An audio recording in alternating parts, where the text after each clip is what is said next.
বিষয়টা হলো মূলত ল্যান্ড সার্ভে ট্রাইব্যুনালের যে রায়টা চূড়ান্তভাবে দিয়ে থাকে তার বিরুদ্ধে বাদীপক্ষ সিভিল ডিভিশনে হাইকোর্টে আসতে পারবেন কিনা।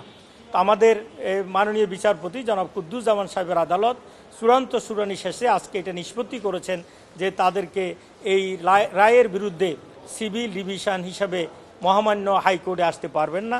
তাদের জন্য অল্টারনেটিভ যে রিমেডি আছে সেখানে তাদেরকে ফাইল করতে হবে, অথবা তাদের এই যেখানে ফাইল করার কথা বিশেষ করে রিট পিটিশনে আসা।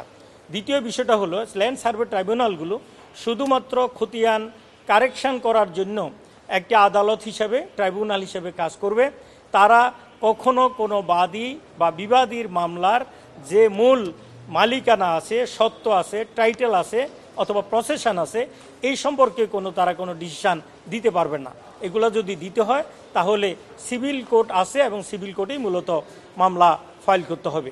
এ বিষয়ে দীর্ঘদিন থেকে শুনানি চলে আসছিল।